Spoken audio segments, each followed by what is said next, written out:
सन 1991 मध्ये दिवंगत डॉक्टर बाबूराव पवार यांनी स्थापन केलेल्या ज्ञान प्रसारक मंडळ नाशिक या शिक्षण संस्थेच्या निवडणुकीत डॉक्टर प्रताप पवार यांच्या नेतृत्वाखालील नागेश्वर पॅनलने दणदणीत विजय मिळवलाय। संचालक मंडळाचा 9 जागांपैकी 7 जागांवर नागेश्वर पॅनलचे उमेदवार विजयी झाल्याने संस्थेवरील त्यांचे वर्चस्व स्पष्ट झाले।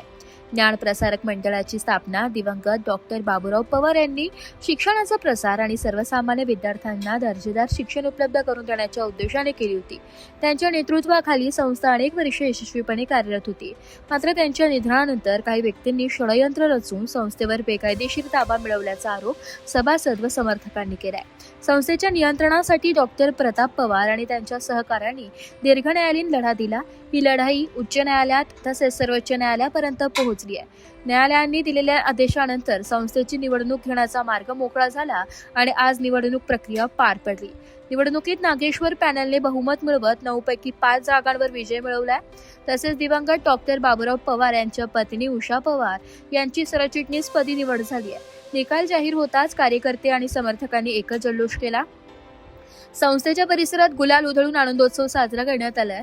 विजय उमेदवारांचे अभिनंदन करण्यात आले तसेच घोषणाबाजीने परिसर दुमदुम केला। त्यावेळी डॉक्टर प्रताप पवार यांनी भावना व्यक्त करत सांगितले की आज माझ्या आई उषा पवार यांची सरचिटणीसपदी निवड झाली आहे।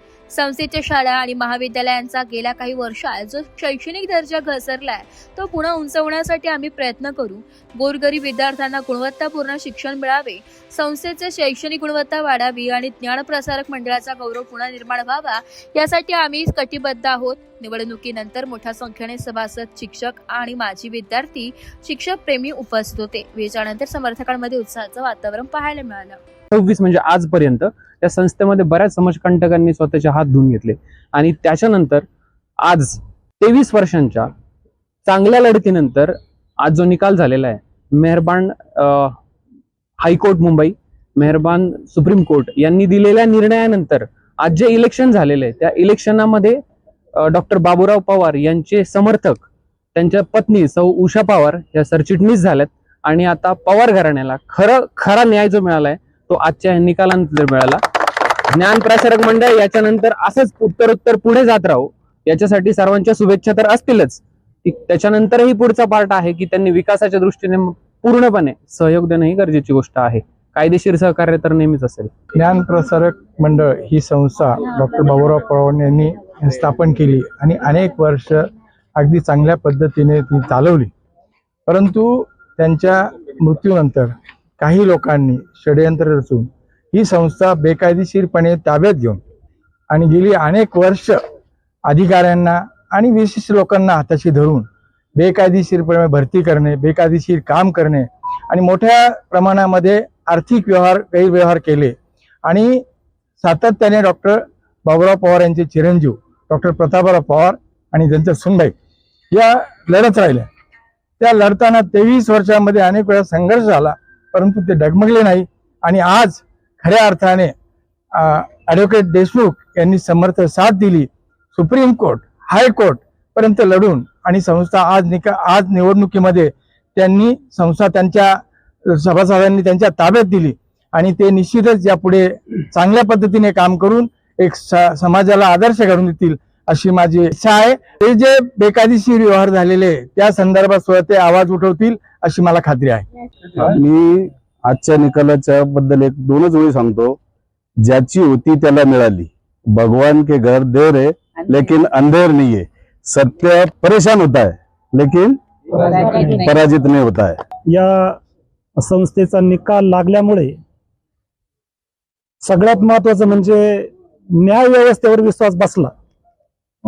दुसरी गोष्ट अशी का गावचा सरपंच उसवाड या नात्याने ही संस्था उसवाडचीच होती।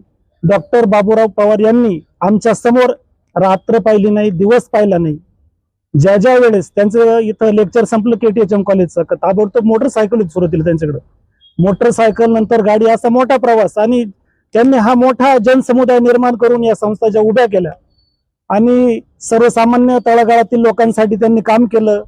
कोणाचे गोरगरिबांचे पोरं सर्व्हिसला लावले आणि ही संस्था 2002 पर्यंत त्यांनी ते जिवंत असेपर्यंत अतिशय कडक काम करून नावारूपाला आणली।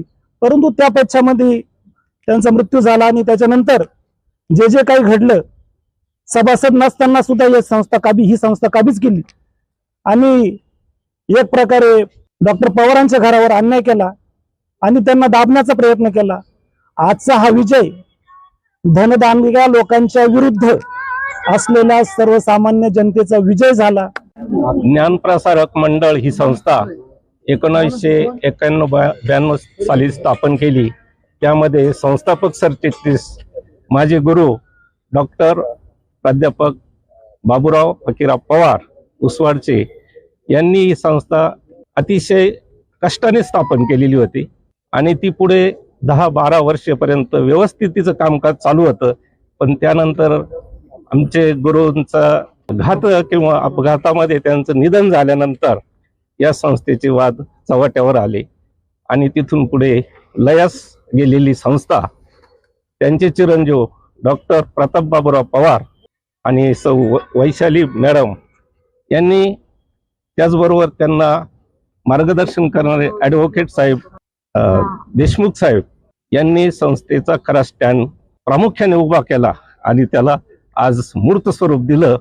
याबद्दल मी या सर्व विजयी उमेदवारांचं अभिनंदन करतो. ऍक्च्युली आमचे ॲडव्होकेट देशमुख साहेब त्यांच्यामुळे आज हे सगळं साध्य झालं. त्यांनी आमची बाजू परखडपणे तिथे मांडली आणि आपल्याला न्याय मिळवून दिला. त्यासाठी मी खूप आभारी आहे त्यांचा. दुसरी गोष्ट, आज हा जो निकाल लागलेला आहे, खरी श्रद्धांजली आज 24 वर्षानंतर माझ्या वडिलांना त्यांच्या घात केलेल्या त्या दिवसाला आज ही श्रद्धांजली झालेली आहे. दुसरी गोष्ट, आज जे काही निवडून आलेले सभासद आहे किंवा माझी आई जी सरचिटणीस झालेली आहे, ती आज ह्या शाळेमध्ये जे काही शाळा आता लयास गेलेल्या आहे त्या वर कशा येतील, मुलांना, गोरगरीब मुलांना कसं शिक्षण, सरस्वती त्यांच्या घरी नांदेल, याचा प्रयत्न आमचा राहणार आहे. सगळ्यात महत्वाचं म्हणजे सावरगावचे सुद्धा काही जनसमुदाय आपल्याकडे आलेले आहेत. त्यांना सुद्धा बराच अशाच प्रकारे त्रास झालेला आहे. आता सगळ्यांनी सांगितलं की हा निकाल आमच्या बाजूने लागला, पण हा कोणाच्या विरोधात लागला? कोण होता तो नराधम? संभाजी साहेबराव पवार. त्याने माझ्या वडिलांचा घात केला. 24 वर्ष सभासद नसताना पूर्ण संस्थेवर त्याने आणि शिक्षण अधिकाऱ्यांना हाताशी धरून हे सगळं कारस्थान चालू ठेवलं. पण न्याय देवता आहे, न्याय हा मिळतो हे आज सिद्ध झालं आणि याच्यासाठी मी न्याय देवतेचे खूप आभार मानतो. जय हिंद, जय महाराष्ट्र. सर, मी डॉक्टर वैशाली प्रताप बाबूराव पवार. आम्ही गेल्या 6 वर्षांपासून आम्ही दोघं प्रामुख्याने याच्यामध्ये समाविष्ट झालो संस्थेचा ताबा घेण्यासाठी. आम्हाला वेळोवेळी अधिकाऱ्यांनी अश्लील भाषेमध्ये बोलणं झालं. आम्ही यासाठी बऱ्याच राजकारण्यांकडेही गेलो की आम्हाला मदत करा, हे करा. आम्हाला एक लक्षात आलं की सगळीकडे फक्त करप्शन आणि करप्शनच होतं. पैसे द्या आणि थांबा, हेच सगळीकडे होतं. आम्ही फक्त आमच्या शिक्षणामुळे इथपर्यंत पोहोचलो आणि आम्ही इथून पुढे ज्ञानप्रसारक मंडळ आणि आमचं अजून एक Baburao Fakirrao Pawar charitable trust under एक इंग्लिश मिडियम स्कूल आहे, या सर्व शाळांमधनं आम्ही नॉन करप्टेड ऑफिसरच बनवणार आहोत, जेणेकरून सामान्य लोकांचाही राजकारणी लोक जे बळी घेतात तो जाणार नाही आणि सगळ्यांना न्याय मिळत राहील. ब्युरो रिपोर्ट, नाशिक लोकशाही न्यूज, नाशिक.